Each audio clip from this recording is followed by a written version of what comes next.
Okay. Just please listen. All I'm saying is that if Trump wants to win, all he has to do is win Arizona and Pennsylvania, okay? And if Joe Biden wins any 2 out of the 3, then he wins, okay? It's that simple. Any questions? Yes, Joe. I was just wondering, now why am I here again? Joe, this is for the presidential election. Yes, Joe. Now, look, Fat, I have a question. Am I allowed to go out and make a speech where I say that I am the winner, but frame it and say that I'm actually not the winner? Honestly, Joe, at this point, I really don't care what you do. I'm super duper over this election right now. Any other questions? Yes, Michigan. Yeah, President Donald Trump is accusing me of cheating. Yeah, he said the same thing to me too! Okay, Michigan, Wisconsin, please settle down. Mr. Trump, can you please explain yourself? Of course I can. The night of the election, I was up by thousands of votes. Then all of a sudden, there were 130,000 ballots that were dumped into Michigan. And also in Wisconsin, just 1,000 ballots just dumped in, all going for Joe Biden. What in the world is all this about? Yes, Mr. President, that does sound very, very weird, and we will have to look into that after the election. Maybe there will be a recount. I don't know yet. Other than that, I think everyone else is good. Pennsylvania, are you still good? Yeah, I'm doing okay. But I just found out that I can't count ballots after Election Day, so I may have to recount my ballots. Okay, I guess that's fine. Just please hurry up. Arizona, you're still counting and getting closer. That's very, very good. Nevada, how are you doing? Well, I counted a couple. Okay, so how many is a couple? 2. Duh. 2! Oh my gosh, this election will never end. Hey, did I win? No, Joe, you did not win yet. Please, just wait. We're waiting for all the ballots to come through, and we're waiting for recounts, and we're waiting for lawsuits to go through. Oh, that reminds me. Excuse me, that reminds me. Can I sue yet? Can I please sue? Okay, please, just calm down. We will get this all figured out, I promise. Please, I hope we get this done soon.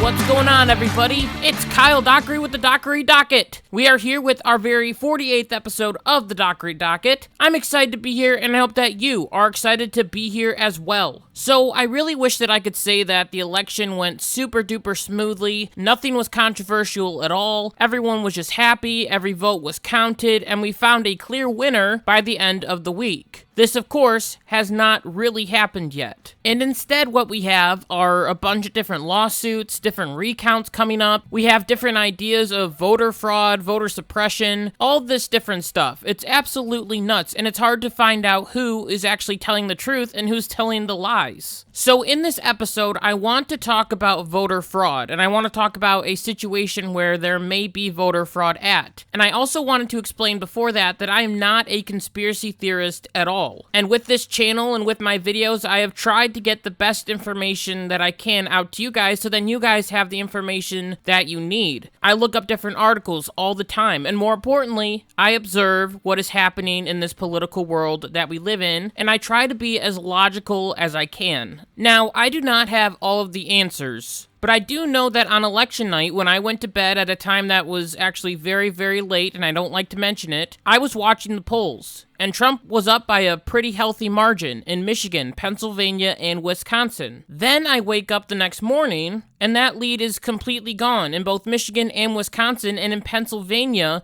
the lead was shrinking for Donald Trump, which led me and a lot of other people to have a lot of questions on what happened. With almost everything, there are two sides to every story. So for this situation of the ballots being dumped into Michigan and Wisconsin, I want to look at the left's idea of what happened, and I also want to look at the right's idea of what happened on election night. Because like I said, I'm not a conspiracy theorist, and I want to look at the facts the best that I can. So according to the left, there was a typo that resulted in an error from an official in Shiawassee County, and it was apparently apparently caught in 20 minutes and was changed. The now famous tweet showing this ballot dump came from a Texas GOP consultant, and he also put in an image that showed the sudden spike of 138,339 votes, all going to Joe Biden. Later, Trump himself retweeted this tweet, and it was blocked on Twitter. Later in the night, it was discovered that there was a typo, so the GOP consultant again took to Twitter and stated, "This tweet was taken and shared honestly. I have now learned the MI update reference was a typo in one county. I have deleted the original tweet." Now, from this article, I'm not 100% sure what the typo really was exactly, as it says 138,339 ballots were all cast for Joe Biden. I'm not sure if the person accidentally added a number 3 in there and it was supposed to read 13,839. The article from Forbes, which is a left-leaning source, does not really say. However, they have come out and said that Trump bringing up these different accusations of voter fraud are wrong, baseless, and have undermined confidence in the results of the election. From what I understand, the left is saying that all of these ballots are mail-in ballots and are legitimate and were counted and put into the system. But there was an error and it was fixed, so no worries there. The right, on the other hand, also agrees that there was a typo that caused this to happen. However, in articles like the Federalist, which is a right-leaning publication, they are shocked about the percentage of votes that actually went to Joe Biden over Donald Trump, as they claim, in Michigan, Biden somehow got 138,339 votes, and Trump got none, 0, in an overnight voting dump. From my understanding of this, the Federalist doesn't care if there was a typo. They're saying that it is illogical that Joe Biden is winning 100% of these votes. And even if the typo meant to say 13,839, it is very, very fishy that 100% of the votes went to Biden and 0 went to Trump.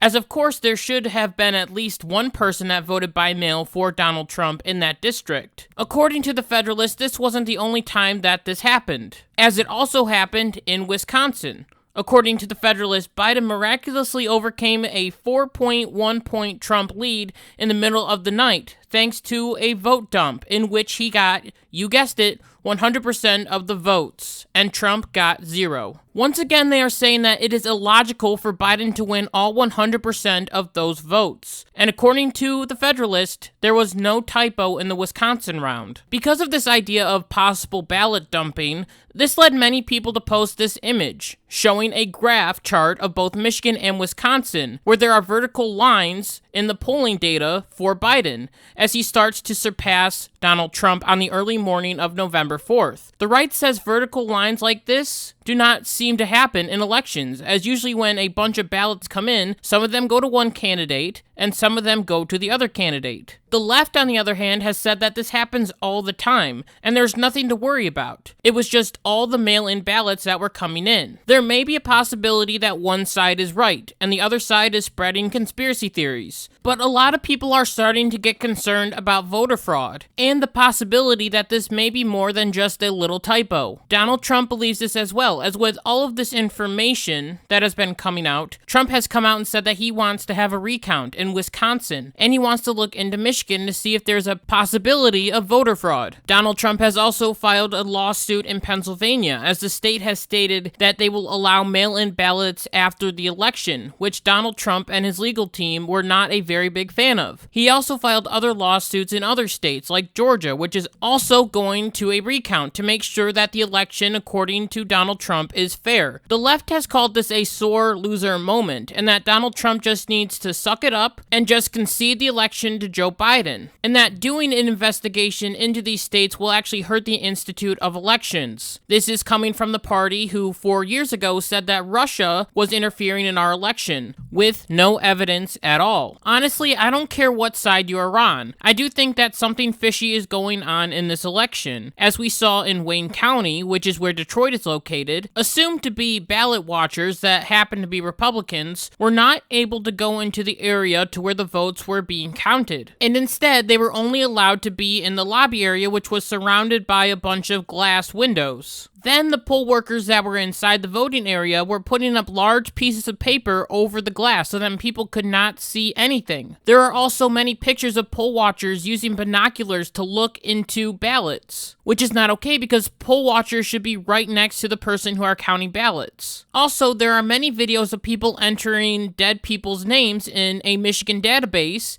and it's showing that they voted absentee. All of this is just very, very fishy stuff, and I think that it really does need to be looked into. Whether you are on the left or the right, an investigation will show who is right and who is wrong, and this will help make sure that future elections are more fair and honest. This is what I personally want. No fraud from the left or from the right. And this is why I want a very, very open investigation. And if we do find that there was no voter fraud, then that's absolutely great and that's absolutely perfect, because that's how it should be. With all this being said about fraud and such, it means that this election is not 100% over yet. As I mentioned already, we have to go through different recounts. And if there's a miracle that happens and they find out that there was corruption in Michigan or Wisconsin or Pennsylvania, then the election could change. However, the sad point of it all is that usually with recounts, nothing really changes. And as of Saturday, November 7th, the Associated Press has called the election for Joe Biden. And more than likely, this will stand, and he will become the 46th president of the United States. Of course, I am not very happy about this, and I wish that the election turned out differently. But it is not all bad for the Republican Party, because the party really did have a good election night, as Trump was actually predicted by many pollsters to lose Florida by 2.5 points to Joe Biden. Instead, Trump won it by 3.5. Trump was also expecting to have a close race in Ohio, as the polls said that he was only up by 1 point. However, Trump won the state of Ohio by 8.2 points. Also, when we look at the demographics that voted for Donald Trump, he lost white voters but gained more black voters. He also outperformed with the Hispanic community by double digits. This mostly came from Florida,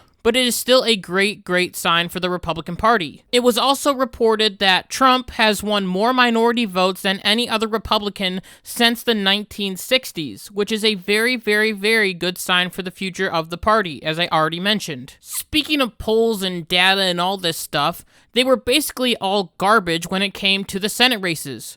As in Maine, the Democratic Party put in $25.6 million to try to unseat longtime Senator Susan Collins. And it looked like the Democrats were doing a very, very good job, as polls said that Susan Collins' opponent, Sarah Gideon, was leading in every single poll, as not a single poll on the Real Clear Politics website had Collins winning. But guess what? She ran away with it by 8.8 points. In Kentucky, there were multiple rumors going around that Mitch McConnell, the turtle, was going to lose his Senate seat to Amy McGarth, and the Democratic Party spent $12.4 million, and Mitch McConnell won by 20.8 points, with the last poll saying that he was up only by 9 points. However, some of the Senate races are still very, very close, and there will also be 2 runoff elections in Georgia, and we are still waiting on the results from North Carolina, where the Republican is leading. In the end, Senate Democrats gained a total of 2 seats, and Republicans gained 1 seat, and the Democrats needed 4 seats to flip the Senate to get the majority, and they are not getting that as of right now. This means that as of right now, Republicans will have a 52-seat majority, which once again is very, very good for the Republican Party. Going over to the House of Representatives, the Democrats still hold their majority.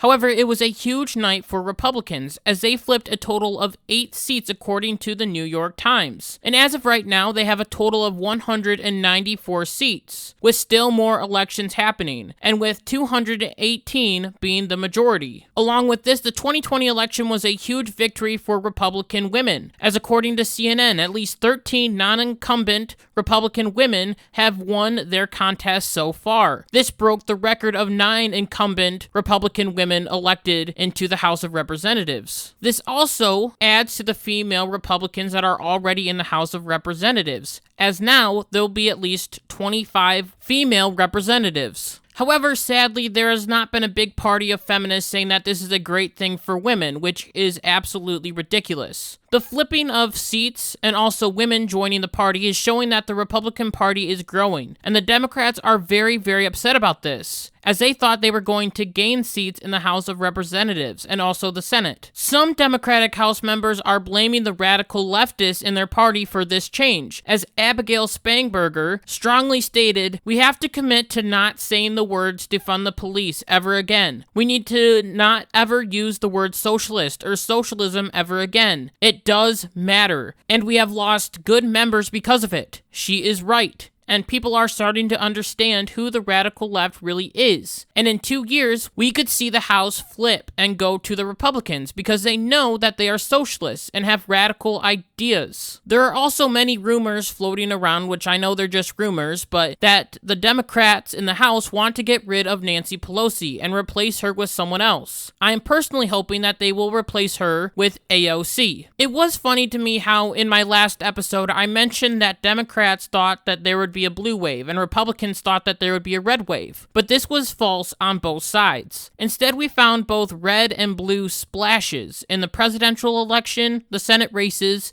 and the House races. This is why the Democrats are so disappointed. Even though they have won the White House, the Democrats thought they were going to make a clean sweep of the presidency, the Senate, and the House. But the Democrats only picked up the presidency and kept the House. The Senate is locked on Republicans. It is so important that Republicans are keeping the Senate, because this means that Joe Biden won't be able to do all of his wacky ideas that he wants to do, and the radical left is not happy about that at all. The Green New Deal, banning guns, universal health care, the ban on fracking, raising taxes, creating new states so Democrats can have more senators, appointing people to the cabinet like Bernie Sanders as the Labor Secretary and Elizabeth Warren as the Treasury Secretary. All of these different bills have to go through the Senate and into the face of my man, Mitch McConnell. According to Bloomberg, with Biden winning, this will be the first time since George H.W. Bush in 1989 where the Senate and the presidency are both different parties. And in 1989, Senate Democrats, led by George Mitchell, kept Bush from achieving most Republican legislative priorities. This is exactly what we could see for the entirety of a Joe Biden administration. The Bloomberg article also states that there is a possibility that the Trump tax cuts will still be kept in place, as the last time Congress voted to raise taxes was in 1993, meaning the economy will still be looking good, and hopefully people will thank the Republicans for that and not Joe Biden. All of this means that Joe Biden has to lead by making deals with Republicans, which is a possibility. Because as we know, because Joe Biden says it all the time, over and over and over again, that he will be a proud Democratic president, but he will run the country as an American president. And that it's not about red states and blue states, but it's about the United States. So that being said, he needs to really work on his negotiation skills if he has to work with Mitch McConnell. With this all being said, it means that his presidency will be a lot different than he and his party thought that it would be. And it is all thanks to Mitch McConnell, who has been a very steady and great leader in the Senate. I mean, I honestly think that Mitch McConnell is my favorite political figure right now. And it's not just because he looks like a turtle. Along with this, there's a very strong possibility that Joe Biden will lead like his former boss, Barack Obama, did, and that is by using executive orders. However, this could turn out bad as Trump has appointed many local judges that can block these different executive orders. And the Supreme Court can also block different orders as well, where the conservatives have the majority. This is one of the many reasons why our founding fathers put 3 branches of government together, so that one party cannot have total control, and there is a check to the power of the government. This is why I am more relieved about the 2020 election, because I know that the radicals cannot win. In the end, unless a miracle happens, Joe Biden will be the next president of the United States. And I am not crying about it or protesting or super duper angry. Yes, I am disappointed, but I'm not screaming or doing anything crazy. And when we find out that everything is legit after all of these court orders and recounts and all this stuff, and it comes out that there was no fraud at all and Joe Biden is the legit president of the United States and is sworn in, he will be my president. I don't want any of this not my president crap. However, hope is not lost for the Republican Party, as we know that there is a high likelihood that the Republicans will keep the Senate, and they are gaining in the House of Representatives. And I am excited to see the future of the Republican Party, with or without Donald Trump. And Republicans really do need to thank Donald Trump, as he was the one that grew the party. He was the one that added more minority votes into the party, and House votes, and in the future, he could be remembered as the man that saved the Republican Party. Now, the news has been changing every single day, so if things change, you know that I will be here to talk about it. And with that, I want to thank you so much for listening to this episode of the Dockery Docket. And until next time, like my mom always says, Be good, be kind, be loving. Goodbye.